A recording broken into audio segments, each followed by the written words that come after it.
Pam Bondi stood at the edge of the stage, trying to calm her breathing as the audience buzzed with whispers. Cameras flashed, lights burned into her eyes, and she could almost feel the judgment before she even opened her mouth. She had been in front of crowds hundreds of times before, press conferences, interviews, debates, but that night felt different. This wasn't about politics or law or power. It was personal. For weeks, her name had been dragged across social media. Every news clip, every trending post had turned her into a punchline. People laughed at her without knowing the whole story. They twisted her words, clipped her interviews, and used her image for jokes. Some even created short videos mocking her appearance and her emotions during a recent interview. It spread like wildfire, and no matter how hard she tried to ignore it, the noise followed her everywhere. Pam had always been known as strong and confident.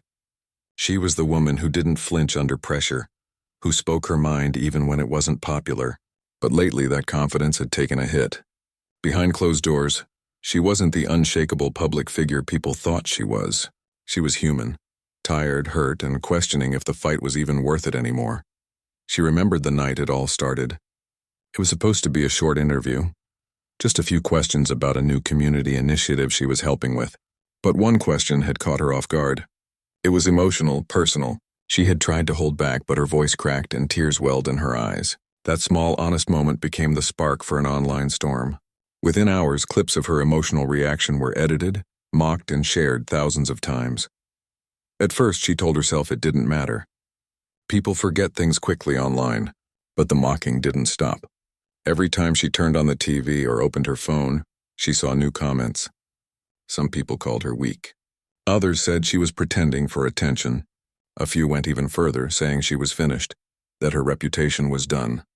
Her team tried to shield her from it, suggesting she stay quiet and let the noise fade. But Pam wasn't someone who could just hide. She'd built her entire career on facing challenges head-on, even when it hurt. Still, this felt different. It wasn't a debate or a courtroom argument. This was about her heart. One evening, after another long day of avoiding reporters and scrolling past cruel comments, she sat on her porch alone. The air was quiet except for the hum of crickets. She looked at the stars and tried to find peace. She thought about her father, who used to tell her, "You can't control what people say, but you can control how you respond." That voice echoed in her head, and for the first time in days she felt a bit of calm. Maybe she couldn't stop people from laughing, but she could decide what she wanted them to remember her for. The next morning, she made a decision. She would go back out there, not to defend herself, but to tell her truth. Not the version people saw through edited clips, but the real story behind that emotional moment. She spent the next few days preparing for a public event she had already been invited to weeks earlier. It was a charity fundraiser in Tampa, something she had almost canceled after the backlash, but now it felt like the right place to speak again. She didn't tell anyone what she was planning to say. She didn't want it to sound rehearsed. She just wanted it to be honest. On the day of the event, she arrived quietly. She wore a simple outfit, nothing flashy, her hair tied back neatly. When people saw her, whispers spread across the room. Some faces looked sympathetic. Others were curious, even skeptical. The host introduced her with a warm smile, but even that couldn't drown out the tension in the air. When she walked up to the podium, she could feel hundreds of eyes on her. A few cameras were already pointed her way. She placed her hands on the microphone stand and took a slow breath. For a few seconds, she didn't say a word. The silence stretched across the room. Then she spoke softly, her voice steady but low. "I know a lot has been said about me lately," she began. "Some of it true, some of it not. And I'll admit, it's been hard. Harder than I expected." She paused, looking down for a moment, then back at the crowd. "When that interview happened, I wasn't thinking about how I looked or how my words would sound online. I was thinking about the people we were trying to help, the families who lost everything, the ones who still send letters asking for hope. I thought about the mother who hugged me that day and said she didn't know how she would face tomorrow. And I broke down because I'm human too." The room grew quiet. You could almost hear people breathing. Even the ones who had been skeptical leaned forward slightly. Their expressions softening, Pam continued, her voice gaining strength. "I've spent years working to serve others, to stand strong for people who needed a voice. But I realized something these past few weeks. Sometimes strength doesn't mean being unbreakable. It means being honest about when you're hurting and still choosing to stand up again." She wasn't reading from a paper. Every word came from her heart. You could see it in her eyes. Outside, reporters were filming, waiting to catch her next move. But inside that room, something shifted. The energy changed. The laughter that had once echoed online now seemed distant and hollow, compared to the quiet respect that filled the space. After she finished speaking, she thanked the audience and began to step away from the podium. Then someone in the front row stood up and started clapping. Slowly, more people joined in until the entire room was on their feet. For the first time in weeks, Pam smiled, a real smile, the kind that comes from relief. She didn't need to defend herself anymore. She had said what she needed to say. The truth was finally out there, and that was enough. Later that night, clips of her speech started to spread online. But this time it wasn't people mocking her. It was people sharing her words, praising her for her honesty and courage. Messages poured in from strangers saying they felt inspired. Some said her words helped them feel seen in their own struggles. Pam sat on her couch, scrolling through the comments with tears in her eyes. Not because she was sad this time, but because she felt something she hadn't in a long time. Peace. The mocking had hurt her deeply, but it had also reminded her of something important. She didn't need to prove herself to everyone. She just needed to be real, and that authenticity had become her strength. The next morning as she walked outside, the world felt different. The same reporters who once shouted harsh questions now greeted her politely. Some even thanked her for her openness. It wasn't that the criticism had vanished. There would always be people who misunderstood, but it no longer held power over her. She went about her day quietly, helping with the charity, shaking hands, and speaking with families. And though part of her still carried the weight of the past few weeks, there was a new fire in her eyes. She knew this was only the beginning. There was still more to share, more truth to tell. But for now, she had taken the first step. She had turned pain into purpose.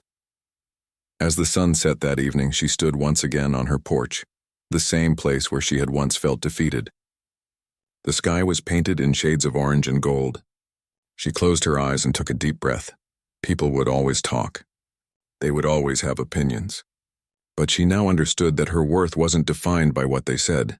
It was defined by how she chose to rise after being knocked down. And that realization was more powerful than any applause or headline. The morning after her speech, the quiet felt different. For days, Pam had woken up to the sound of phone alerts, notifications full of harsh words, videos mocking her, and headlines twisting her story. But that morning, her phone buzzed for a different reason. When she reached for it, she hesitated for a moment, expecting more of the same. But instead of cruel jokes or sarcastic remarks, she saw messages filled with kindness. People she didn't even know were writing to say her words had touched them. Some said they cried watching her speech. Others said they finally understood her side. One message stood out. It came from a woman in her 50s who said she had lost her husband the previous year. She wrote that she'd been mocked by her co-workers for being too emotional at work, and watching Pam speak made her feel seen. "You reminded me that it's okay to break sometimes," the message said. Pam sat quietly for a moment after reading it, her hand resting over her heart. It was just one message out of thousands, but it meant everything. Her assistant called soon after, sounding both shocked and relieved. "Pam, you're trending again, but this time it's good news," she said with a laugh. Pam smiled, though she didn't want to get too carried away. The internet could change its mind in a heartbeat. Still, for the first time in weeks, she allowed herself to breathe. Later that morning, she drove to her office. The streets looked the same, but people's faces didn't.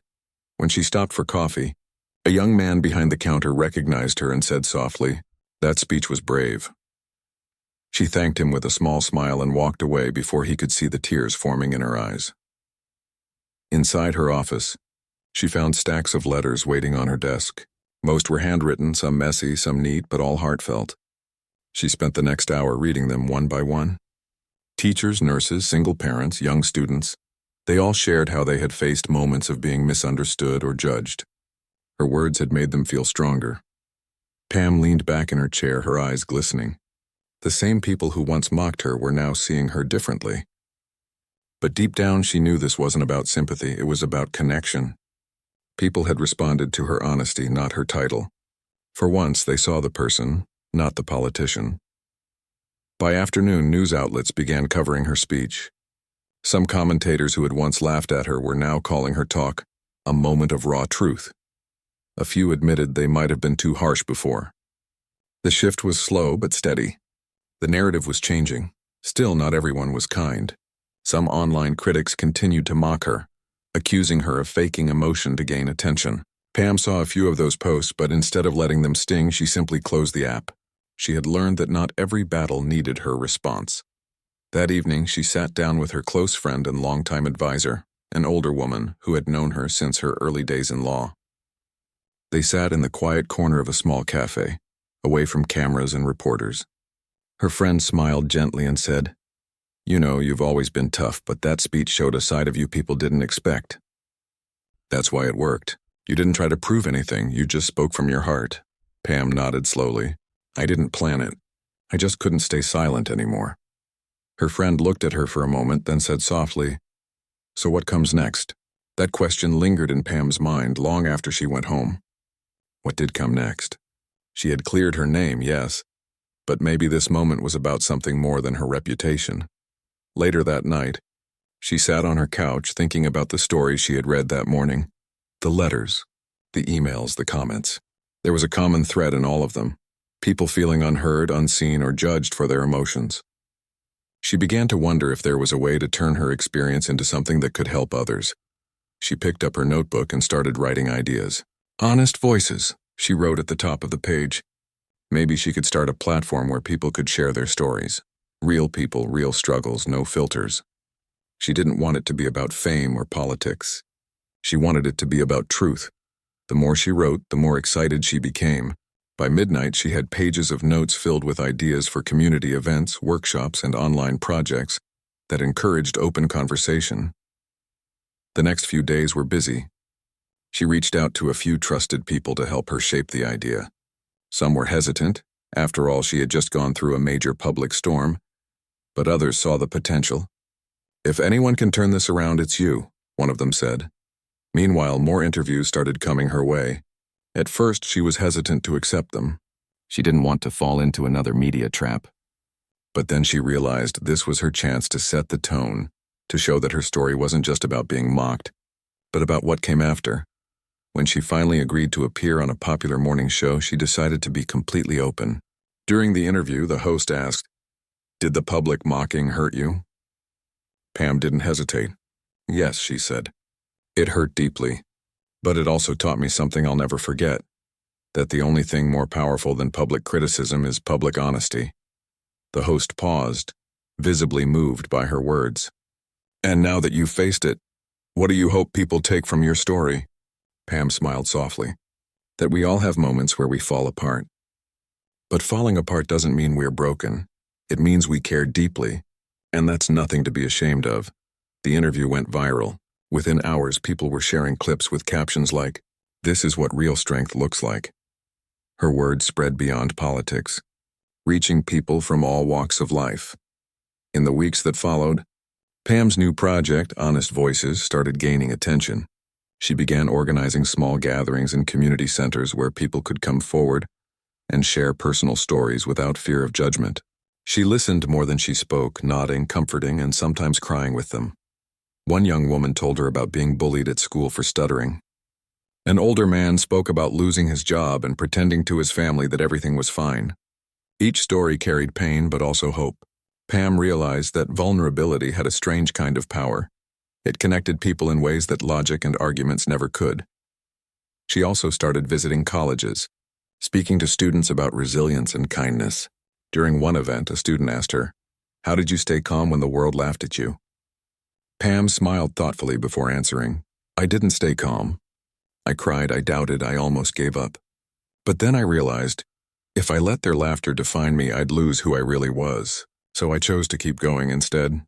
The auditorium erupted in applause. She wasn't preaching. She was sharing. And that made all the difference still. Even as her public image began to heal, Pam faced quiet moments of doubt. Some nights, when the world was asleep, she'd sit by her window and think about how quickly people could turn cruel. It made her wonder, had the world lost its empathy? Or was it simply waiting for someone to remind it? Those thoughts stayed with her as she continued her work. And slowly, she began to see that her journey wasn't just about redemption. It was about rebuilding faith. not only in herself but in the idea that kindness still had a place in the world. Months later, at another event, a young reporter approached her and asked, "Do you ever wish that viral moment never happened?" Pam thought about it for a long second before answering. "There was a time I did, but now? No. Because that moment showed me who I really am. And it showed me that being mocked doesn't mean you're weak. Sometimes it means you're strong enough to show what others hide." Her answer was simple, but the sincerity in her voice left a mark.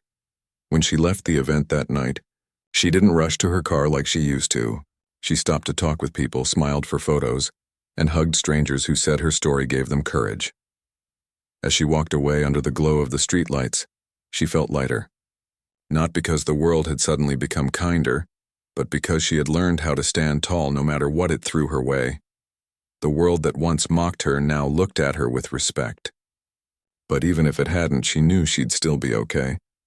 Because the most powerful reveal she had dropped wasn't just her story, it was her truth. And that truth was something no one could ever take from her. The energy around Pam's new project kept growing faster than she imagined. What started as a few local gatherings soon turned into something much larger. Messages poured in from all over the country. People wanted to host events, share their stories, or volunteer. The name Honest Voices began to spread quietly but powerfully, like a gentle wave of truth moving through communities. Pam had never seen anything like it. For years she had worked in law, surrounded by rules, documents, and headlines. But now she was surrounded by people, real people with trembling voices, shaky hands, and brave hearts. Each story she heard reminded her why she started this in the first place. Still, success didn't mean it was easy. As the movement grew, so did the pressure. She was constantly traveling, sometimes 2 or 3 cities in a week. There were meetings, interviews, and endless calls. Some days she woke up in hotel rooms barely remembering which city she was in. Her team was small, and though they believed deeply in the mission, everyone was exhausted. One afternoon, after a long day at a community center, Pam sat alone in the car, staring at the steering wheel. She had just listened to a young girl share how she was bullied for being different, and while comforting her, Pam felt something inside her stir, a mix of sadness and pride. But the weight of it all was becoming heavy. She closed her eyes for a moment and whispered to herself, "Am I really helping enough?" Her assistant, sitting quietly in the passenger seat, noticed the look on her face. "You're doing more than enough," she said softly. "But you also have to take care of yourself."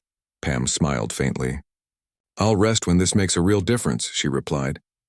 But she knew deep down she hadn't taken a real break in months. That night she returned to her hotel room and looked through her messages again. Among the hundreds of thank you notes and invitations, one message caught her eye. It was from a man who had mocked her months ago online. He wrote that after watching her recent talks, he felt ashamed of how he treated her. "You showed me that it's easy to judge someone we don't understand," the message said. "I'm sorry." Pam stared at the message for a long time. Her first instinct was anger. He had been part of the pain that nearly broke her. But then she felt something else. Forgiveness. Quiet and unexpected, she realized that holding on to anger would only keep her stuck in the past. She replied simply, "Thank you for reaching out. It means more than you know." Then she put her phone down and sat in silence, feeling lighter than she had in weeks. The next morning, she woke with a new sense of clarity. If forgiveness could bring her peace, maybe it could help others too. So she began adding a new part to her Honest Voices gatherings, something she called the Table of Understanding. It was a space where people could sit across from those they disagreed with or had hurt, and simply talk. No shouting, no judgment, just listening. The first event was small, held in a community library. There were only about 20 chairs arranged in a circle. People came hesitantly, unsure if it would work. But when the conversations began, something powerful happened. A young man stood up and admitted that he had made fun of a classmate online, not realizing how deeply it hurt her. The classmate was there too, and after he spoke, she began to cry. Instead of yelling, she thanked him for being honest. Then she told her side, the pain, the sleepless nights, the embarrassment. The room was silent, and when she finished, they hugged. Pam sat watching from the corner, tears filling her eyes. That was the moment she knew her mission had grown beyond herself. It wasn't about repairing her image anymore. It was about helping others find healing the way she had. As weeks turned into months, media outlets began covering Honest Voices. They showed clips of people sharing deeply personal stories, of strangers embracing after years of resentment. Pam became a quiet symbol of empathy and strength. But she remained grounded, always reminding her team, this isn't about fame. It's about people. Despite the progress, challenges came too. Some critics accused her of turning her pain into a publicity move. Others said the movement was too emotional and not practical. But Pam didn't let it shake her. Every time she doubted herself, she went back to the letters and messages, the real proof that lives were changing. One evening, she was invited to speak at a major national event focused on leadership and resilience. She wasn't sure she belonged there. The room would be filled with CEOs, politicians, and business leaders, not the usual audience she had grown used to. But she accepted anyway, hoping to reach hearts that often stayed hidden behind pride. When she walked onto that large stage, she felt the same nervousness she had during her first comeback speech months ago. She stood quietly for a few seconds before speaking. I used to think strength meant never showing emotion, she began. I thought if I held everything in, I'd be respected. But then one honest moment changed everything. I was mocked, criticized, and laughed at. But that same moment also opened the door to something beautiful. Understanding. The crowd listened carefully. Pam continued, her voice calm but firm.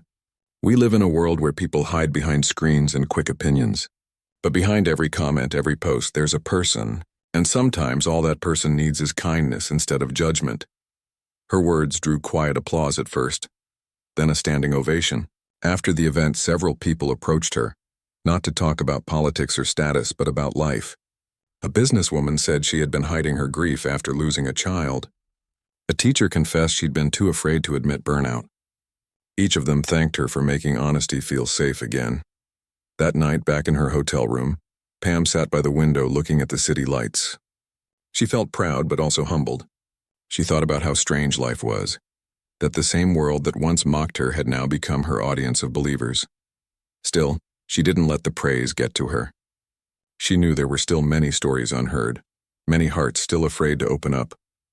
A few weeks later, she decided to take Honest Voices to smaller towns, places where people rarely got a chance to be heard. One such visit took her to a quiet community still recovering from a natural disaster. The people there had lost homes, jobs, and loved ones. They didn't have cameras or fancy stages. They just had each other. Pam spent the day walking through broken streets, listening to stories of loss and courage. One elderly woman told her how she lost her husband in the storm, but found comfort helping others rebuild. Pam listened, holding her hand gently. You're stronger than you know, she said softly. That night, during the gathering, the woman stood up and spoke in front of everyone for the first time.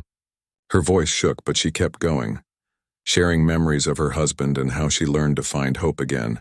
When she finished, the whole room clapped and cried together. Pam looked around the room, her heart full. These weren't just stories, they were pieces of humanity being put back together.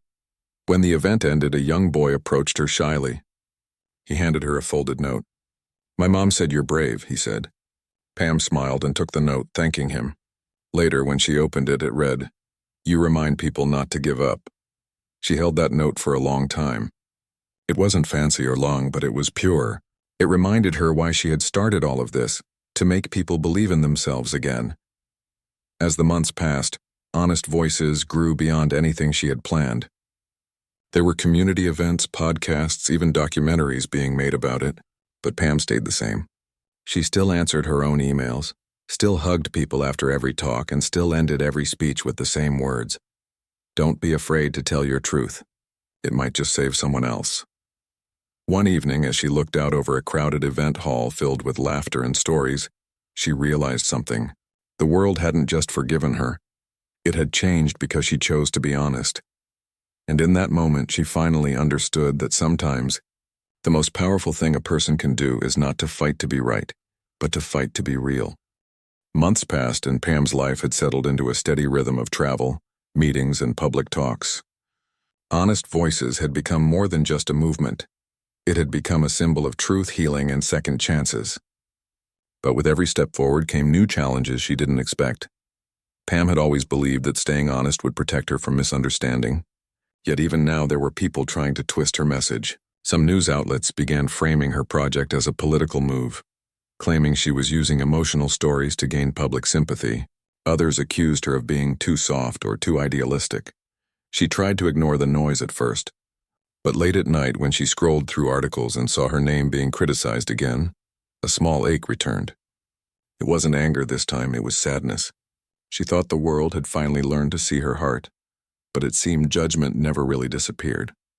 It just changed its form. One evening, she was in her office going through a stack of handwritten letters from people who had attended her events. The messages were full of love, but her heart still felt heavy. Her assistant noticed the look on her face and asked, "You okay?" Pam sighed softly. "Sometimes I wonder if people will ever stop looking for flaws," she said.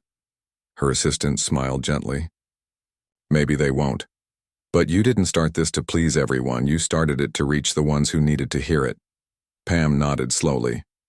She knew her assistant was right, but the words didn't erase the fatigue she felt. The next morning, she had to travel to another city for a large event. The day started early, and by the time she arrived, she was already drained. Still, she put on a calm smile and walked onto the stage as the crowd clapped. The room was full of faces, some familiar, some new. She spoke about truth, kindness, and forgiveness, her voice as steady as always. But halfway through, she paused. For a second, she lost her train of thought. It wasn't because she forgot what to say, but because she suddenly felt disconnected, as if her words were echoing far away. She took a small breath and looked out at the crowd. "You know," she said quietly, "sometimes we teach others about strength while forgetting we need it too." The audience stayed silent, listening closely. "I've learned that even when you do everything right, there will still be people who doubt you," she continued. "But that doesn't mean you stop being true to yourself. It means you keep showing up, even when it's hard." After the speech, people lined up to meet her. They thanked her, hugged her, and shared their stories. Yet when she finally got into her car, she leaned back in her seat and closed her eyes. Her chest ached with exhaustion, not just physical, but emotional. She had given so much of herself that she barely had any energy left to give to her own peace. Over the next few weeks, she kept moving from one event to another. The crowds grew larger, the applause louder, but deep inside she felt something missing. She began to realize that in helping others heal, she had stopped taking care of her own heart. One weekend, she decided to take a break. She turned off her phone, canceled her appearances, and drove to her childhood home on the outskirts of town. The house stood quietly at the end of a dirt road, surrounded by tall trees. She hadn't been there in years. When she walked inside, the smell of old wood and familiar memories filled the air. She went straight to her father's study, the place where she had learned so many of her values. The shelves were still filled with books about law, faith, and human nature. On his desk sat a framed photo of them together. She was young, smiling proudly beside him in her first professional suit. She sat down in the same chair he used to sit in and whispered, "I wish you were here to tell me what to do." In the silence, she could almost hear his voice again. "You can't carry the world alone, Pam. You can only do your part." The words echoed in her heart, calming her. Maybe she had been trying too hard to fix everything, to make everyone understand, to make every person feel healed. But maybe her role wasn't to fix, only to remind people that healing was possible. The next day, she took a walk through the small town where she grew up. She stopped by the local park, where kids played and families gathered. No one recognized her there, and that anonymity felt comforting. She sat on a bench and just watched life happen. For the first time in months, she didn't have to speak, lead, or inspire. She could simply be. While she sat there, an elderly man walking his dog stopped and greeted her politely. They started talking. He didn't know who she was, and she didn't tell him. He spoke about losing his wife years ago and how every day he came to the park to feel less lonely. She listened quietly, nodding as he spoke. When he finished, she said, "You must have loved her deeply." He smiled softly. "Still do," he said. "Grief never leaves. It just teaches you to love in a different way." Pam felt her throat tighten. Those words touched something deep inside her. She thanked him for sharing, and as he walked away, she realized that everyone, no matter how old or young, carried invisible stories inside them.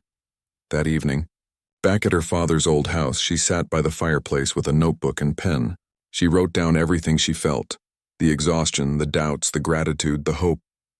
It wasn't a speech, it wasn't a press release, it was just her heart on paper. When she finished, she decided to share some of it publicly. Not through a polished video or stage, but as a handwritten note she photographed and posted online. It read, "I've learned that even when your voice shakes, it still matters. You don't have to be perfect to inspire others. You just have to be honest." Within hours, the post went viral. People responded with thousands of comments, sharing their own struggles and thanking her for her vulnerability. Pam read them slowly, tears streaming down her face. She realized she had spent so much time being strong that she had forgotten the power of simply being real. The response reignited her energy. When she returned to work the following week, she wasn't trying to be the perfect leader anymore. She showed up as herself, sometimes tired, sometimes unsure, but always genuine. During one of her next Honest Voices events, she began by saying, "Today, I'm not here to give a speech. I'm here to listen." She invited others to take the microphone, and for hours people came forward. Teachers, firefighters, parents, even teenagers. They spoke about loss, fear, and forgiveness. Pam sat in the audience, clapping and crying along with them. At the end, one woman stood up and said, "I came here thinking I was broken, but now I realize I'm just human, and that's okay." The room erupted in applause. Pam smiled through her tears, feeling the warmth in her chest spread. That was the moment she knew she was exactly where she was meant to be. As the months went on, Honest Voices started reaching even further, into schools, hospitals, and prisons. People began organizing their own gatherings without waiting for Pam to lead them. It had become a movement powered by everyday people. One day, Pam received a letter from a high school student who had organized a small Honest Voices circle after watching one of her interviews. The student wrote, "I used to think crying made me weak. But after hearing you, I realized that emotions don't make us small. They make us human." Pam held the letter against her chest for a long moment. That single line felt like the answer she had been searching for all along. Still, she knew her journey wasn't over. There were still people out there struggling, still hearts closed off by pain or pride. And while she couldn't reach everyone, she could keep trying. One night, after a long day of traveling, she stood by her hotel window, looking down at the city lights. The same kind of light she used to fear when she felt the world was watching her. But now it didn't scare her anymore. She whispered softly to herself, "If even one person feels less alone because of what I went through, then it was all worth it." In that quiet moment, she finally understood something she hadn't before. Her pain had never been a punishment. It had been a pathway, a way to connect hearts that had forgotten how to feel seen. And though the road had been rough, she wouldn't change it for anything. Because through it all, she had discovered not just her truth, but the simple, timeless power of being human.